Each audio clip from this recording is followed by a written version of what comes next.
Thank you very much. Thank you. Today I'm honored to host President Buhari of Nigeria at the White House right here in the beautiful Rose Garden. President Buhari, I want to thank you very much for traveling to Washington for these important discussions. It's a true pleasure to welcome you to our nation's capital. Nigeria is the largest democracy in Africa. As I conveyed to President Buhari in our discussions, the United States deeply values and appreciates Nigeria's role as a strong democratic leader in the region. The United States is currently working to expand trade and commercial ties with African nations, including Nigeria, to create jobs and wealth in all of our countries. We hope to be the economic partner of choice for nations across the continent and all around the world. And you see what's happening with respect to trade and the United States. We are being respected again. I hope all African countries and countries throughout the world that we also will be supporting you and that they will likewise support us in our bid, along with Canada and Mexico, for the 2026 World Cup. We will be watching very closely, and any help that they could give us in that bid, we would appreciate.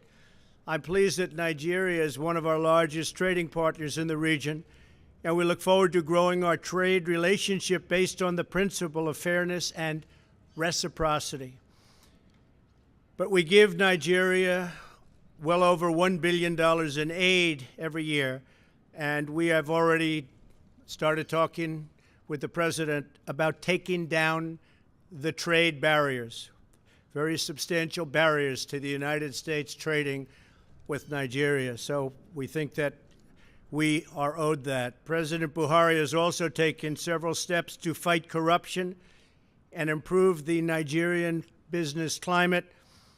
And most of all to me, and again, is ripping down those trade barriers.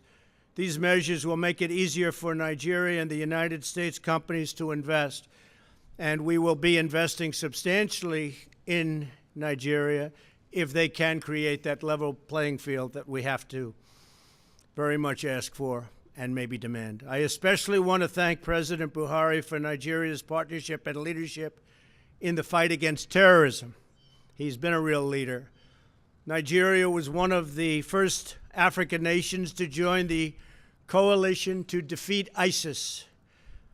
And Nigerian forces are currently leading regional efforts against ISIS in West Africa and doing very well, as we have. Nigeria is also leading African nations in the fight against Boko Haram and another ruthless jihadist terrorist group. You've been reading about them.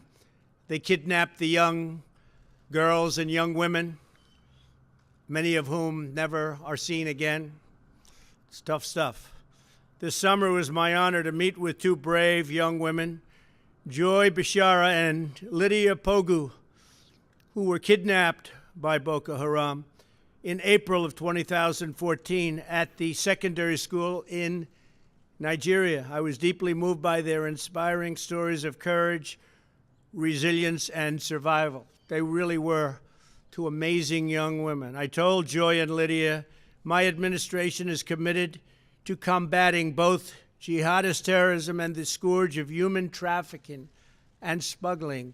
In the world today, there is more human trafficking than there has ever been, if you can believe this. They use the internet better than almost anybody is able to use the internet. So think of it, in a modern world, in this world, there's more human trafficking and slavery than at any time in the history of this world. It's hard to believe. To protect Americans from these menaces, I have called on Congress to close deadly immigration loopholes that are exploited by terrorists, traffickers, and criminals. Just look at our southern border and our weak and obsolete immigration laws. They are obsolete, and they are weak, and they are pathetic. And there's no country in the world that has laws like we do. They've got to change, and they've got to change now for the safety of our country. We're also helping our Nigerian partners by facilitating intelligence, cooperation, and providing training and military equipment to Nigerian forces. For example, we recently sold Nigeria 12 U.S. 829 Super Katana aircraft. It's a great aircraft. In the first ever sale of American military equipment to Nigeria. These new aircraft will improve Nigeria's ability to target terrorists and protect civilians. Finally, we're deeply concerned by religious violence in Nigeria, including the burning of churches and the killing and persecution of Christians. It's a horrible story. We encourage Nigeria and the federal, state, and local leaders to do everything in their power to immediately secure the affected communities and to protect innocent civilians of all faiths, including Muslims and including Christians. Mr. President, thank you again for visiting the White House and being with us today. Nigeria is a valued partner and a good friend. I look forward to working closely with you to deepen our cooperation and forge an even closer partnership. The United States is committed to working alongside Nigeria as we seek a future of strength, prosperity, and peace for both of our countries. Mr. President, thank you very much. Thank you.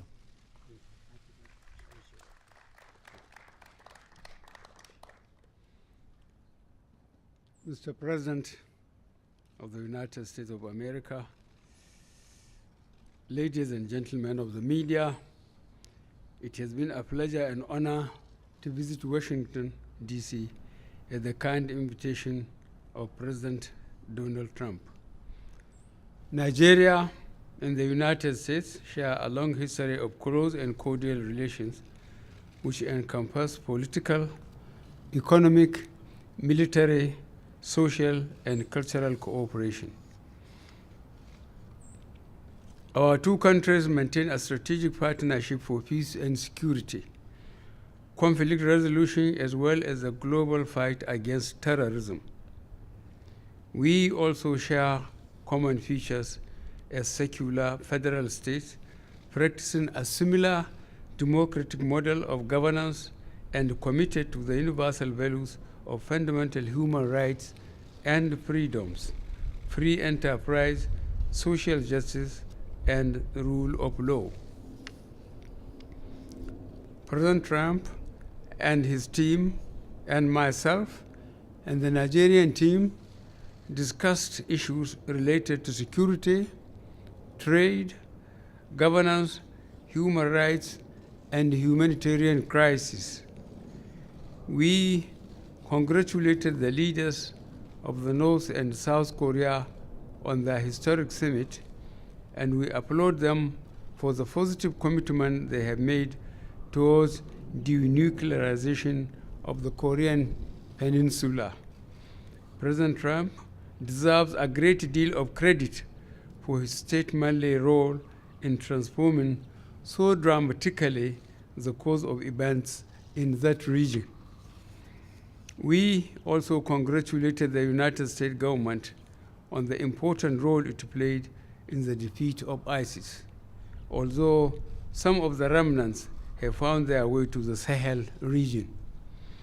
We recognize the strong United States support in our fight against terrorism and also appreciated very much the United States agreement to sell 12 Super Tucano A-29 warplanes and weapons to Nigeria to effectively fight terrorism.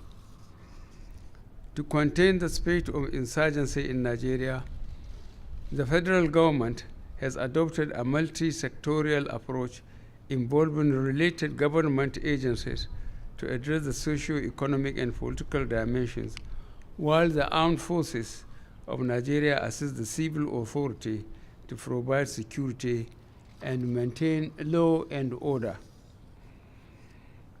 As part of efforts to address emerging cases of insurgency in the country, the Nigerian military adopted counter-terrorism insurgency approach codenamed Operation Safe Corridor to de-radicalize, rehabilitate, and reintegrate willingly surrendered Boko Haram members into the larger society. This program is currently embarking on a number of projects, including skill acquisition centers and integrated farms comprising poultry, fish pond, and greenhouse farming, among others. A number of international partners, including the International Organization for Migration, have contributed to the success of Operation Safe Corridor. We indicated that we would appreciate whatever support we could also get from the United States. We express gratitude to the United States' support in the reconstruction and rehabilitation efforts in the northeast of Nigeria, as well as humanitarian assistance to the internally displaced persons through agencies such as the United States Agency for International Development and other international partners. The United States of America has been, to date, the biggest contributor to the humanitarian response, and last year gave approximately $500 million United States dollars in cash and in kind contribution through the United Nations and other intergovernmental organizations. These have mainly supported protection activities, health, food assistance, and shelter. We are doing all we can to secure the release of the remaining abducted school girls from Dapchi and Chibok.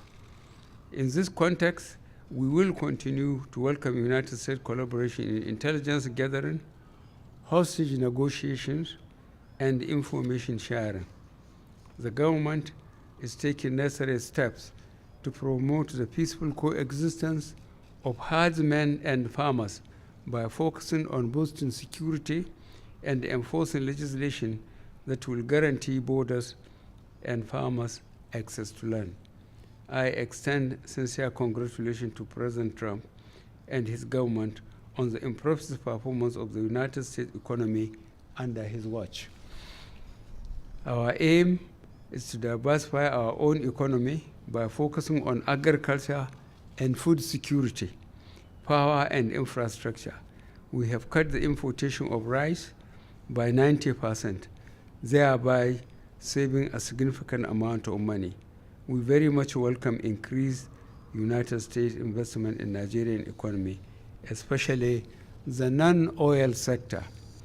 Economic relations between Nigeria and the United States are anchored on three major instruments, namely the Binational Commission, Trade and Investment Framework Agreement, and the Africa Growth and Opportunity Act.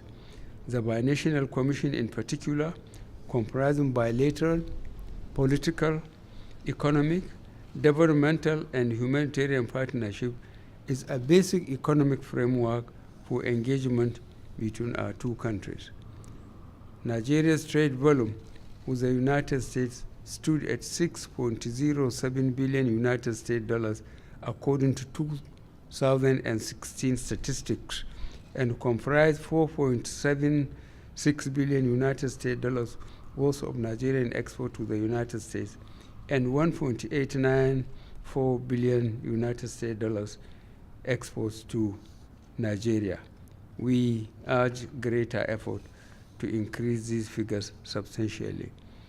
We thank the United States government very much for cooperation we have received in our effort to recover stolen funds. Our two governments have put the machinery in place for their respective attorney generals to collaborate in ensuring the return to Nigeria of over 500 million United States dollars of looted funds siphoned away in banks around the world.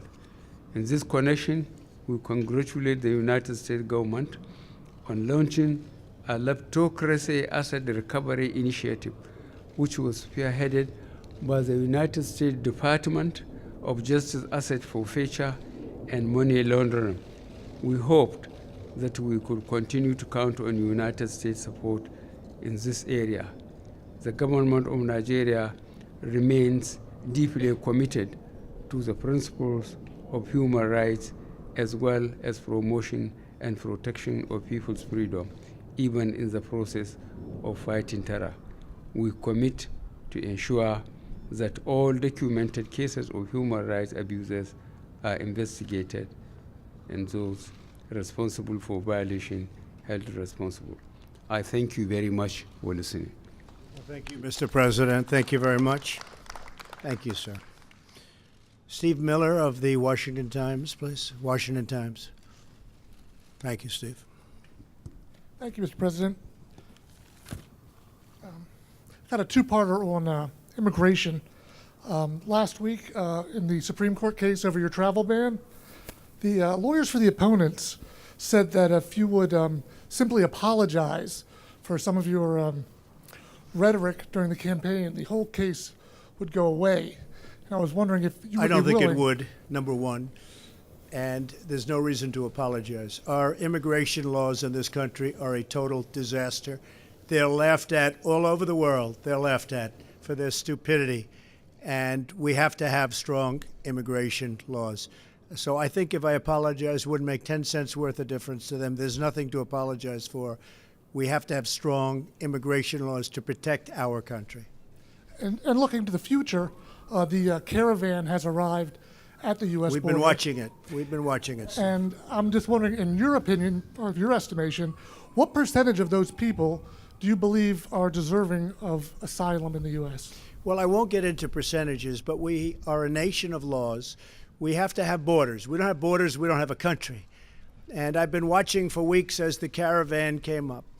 And you know, the Mexican laws are very tough on immigration, extremely tough. And it started out with way over 1,000 people. I guess now it's down to about 100 going all through Mexico. People don't realize what a big country Mexico is, but it came down by a lot. And now we're working on the border with the worst laws any country, no matter where you go, all over the world. They can't even believe it. And we're doing the best we can with it. But we have to have changes in Congress, and we have to have it quickly. We need a wall, number one. And you see that right now, you know, where they are, even though it's not a particularly good wall, and even though a small percentage can climb to the top, they have to be in extremely good shape. But a small percentage can climb that particular wall. We have a wall that's much more difficult. But if you didn't have that, you'd have thousands of people just pouring into our country. You got to have a wall. And we need border security. And we will have border security. As you know, we're sending many, many National Guardsmen down to the border. Most of them are already there. And that's having a big impact. But we need a change in the law. Catch and release is ridiculous. If they touch our property, if they touch our country, essentially you catch them and you release them into our country. That's not acceptable to anybody. So we need a change in the law.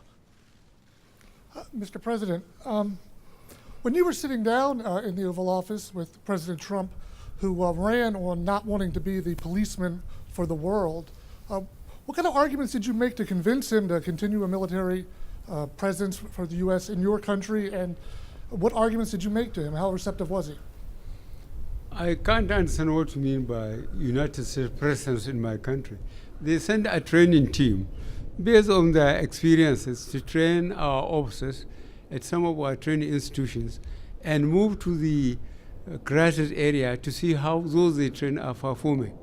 I think this is one of the best things the United States could do for us to stabilize the country. And he agreed with that?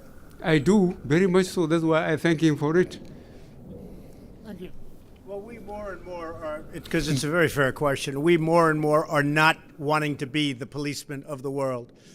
And we're spending tremendous amounts of money for decades on policing the world, and that shouldn't be our priority. We want to police ourselves, and we want to rebuild our country. And the president understands that, and they've come a long way. They're doing a great job. We're contributing to that job, but they have done a great job. What we do want to do, though, is open Nigeria and other countries up to trade, because we have spent over the last decade a number that's so large you wouldn't even believe it. And I think we'll be treated in a reciprocal fashion now, as of today. So I think that's going to happen. and I have great respect for the president, okay? How about Jordan Fabian? Where's Jordan? Jordan, the Hill. Thank you.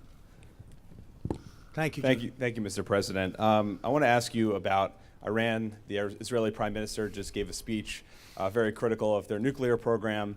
I want to ask if you have made up your mind to pull out of that deal, and if you do pull out of that deal, are you worried that it sends the wrong message to North Korea as you seek to enter nuclear talks with Kim Jong-un? No, I think it sends the right message. You know, in 7 years, that deal will have expired, and Iran is free to go ahead and create nuclear weapons. That's not acceptable. 7 years is tomorrow.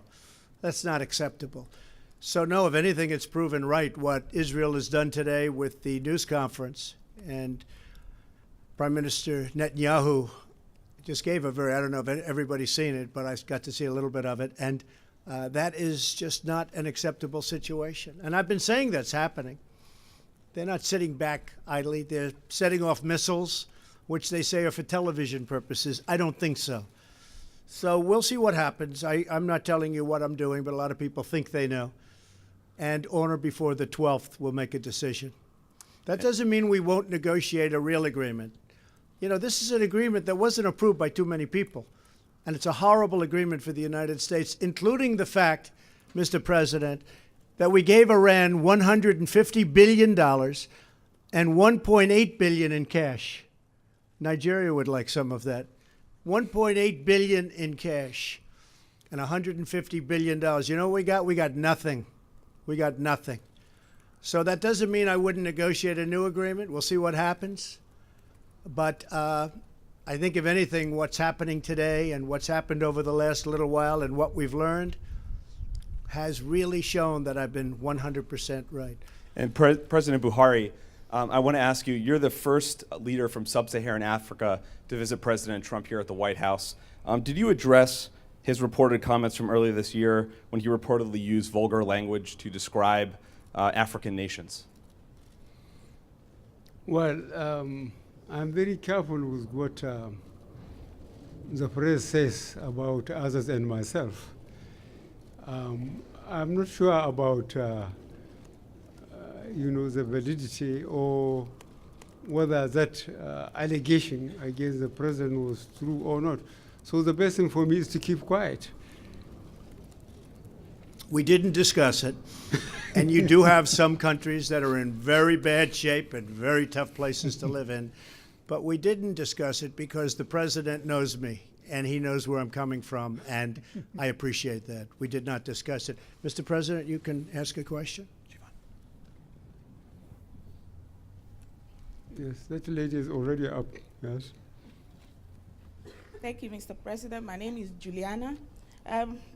Mr. President Trump, I would like to know, Nigeria is in dire need of the Tucano aircraft to tackle the problem back home. Will you be kind enough to release at least 2 before 2020 to enable the country tackle the situation in the country? And how soon will you be visiting Nigeria? Well, I would like to visit Nigeria. I'd like very much to visit Nigeria. It's an amazing country, and in certain ways, I hear from the standpoint of the beauty of a country, there's no country more beautiful. So I would like to. And the first part of your question, I couldn't hear what you were saying. Go ahead. The helicopters. Oh, helicopters. Yes. Oh, we love helicopters. He likes them more than I do. He likes buying helicopters, but he is, and they're buying a lot of helicopters. Helicopters. We want to know how soon Very you'll soon. be releasing them to the country. Yes, very soon. We're getting it approved. Part of the problem was that you weren't allowed to buy helicopters in our country, and now you are. I worked that out so that now you can buy the helicopters that you want. They weren't allowed to buy the helicopters in our country for various reasons, which frankly were not good reasons. But now they get them, and they get them very quickly, and they are the best helicopters anywhere in the world. We make the best military equipment in the world, and our friends can now buy that equipment. Mr. President? Thank you very much. Did you have a question for the president? President Trump, my questions to President Trump. Thank you. The fight against corruption is one of the major achievements that the Nigerian government has presented to the world. And the records show that United States of America is one of the major destination countries of illicit funds and assets from Nigeria. To what extent did you discuss the need to repatriate these funds back to Nigeria to fund critical infrastructure, to cut down funding for terrorism, and also to reduce illegal immigration from Nigeria to your country? Yes, we have actually discussed all of those topics at length over the last period of time. And in terms of corruption, Nigeria has a reputation, as you understand very well, for very massive corruption. I also know that the president has been able to cut that down very substantially. We talked about it. He is working on it, and they have made a lot of progress, and I think they will continue to make a lot of progress. We have a lot of people in this country, and frankly the country itself, that invests in Nigeria, so cutting down on that corruption element and a corrupt element is very important to us, and the president will be able to do that. President? President Buhari. To President Buhari, the United States import of crude oil from Nigeria has considerably gone down. Did you discuss the need for the U.S. to increase its import of crude oil from Nigeria? No, I can't tell the United States what to do. But luckily for us, we have got market for our crude oil elsewhere. But the progress made by United States in technology is certainly frightening for us that a mono economy. I hope technology will allow them to use our crude for its quality for petrochemicals, be it light one vis-a-vis the one they are getting from shale. Thank you. I think maybe more than anything else, what we discussed today was our agricultural products going into Nigeria, which Nigeria wants, but we have certain barriers that don't allow that to happen. So for the good of our farmers, U.S. farmers, and for the good of Nigeria and all of Africa, it's very important that we are able to sell our great agricultural products into Nigeria, and that will happen, and we're going to be working on that right away. Okay? Thank you all very much. Thank you, everybody. Thank you.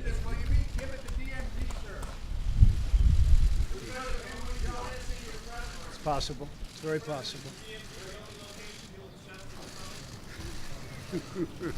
Well, it was an interesting thought, and I had that thought. We're looking at various countries, including Singapore, and we are also talking about the possibility of the DMZ, Peace House, Freedom House, and there's something that I thought was intriguing. I think that some people maybe don't like the look of that, and some people like it very much. I threw it out today as an idea. I also told President Moon, and through President Moon, we connected with North Korea. There's something that I like about it because you're there. You're actually there, where if things work out, there's a great celebration to be had on the site, not in a third-party country. So we are looking at the possibility of doing it in that location. We're also looking at various other countries, including Singapore. I will say this, the good news, everybody wants us. It has the chance to be a big event. And the United States, I was talking to John Bolton about this a little while ago. The United States has never been closer to potentially having something happen with respect to the Korean Peninsula that can get rid of the nuclear weapons, can create so many good things, so many positive things, and peace and safety for the world. So we'll see what happens. You know, I often say, who knows? Who knows? Maybe a lot of things change. But Kim Jong-un, who has been very open and very straightforward so far, I can only say, again, so far, but he's talking about getting rid of the site, which was their big site. He's talking about no research, no launching of ballistic missiles, no nuclear testing. And he has lived up to that for a long period of time, longer period of time than anybody has seen. So we are looking at that as a potential site. Yes, I think it would be very interesting. I think it would be a great celebration if it works out well. And if it doesn't work out well, that's the way it goes. Are you still confident the summit will happen? Is there anything that? Oh, yeah, I think the summit's going to happen. They very much want it. We certainly would like to see it. I think the summit will happen. And personally, I think it's going to be a success, but we'll see. I will say this. If it's not a success, got to get rid of the nuclear weapons. If it's not a success, I will respectfully leave. It's very simple. Thank you all very much. Thank you.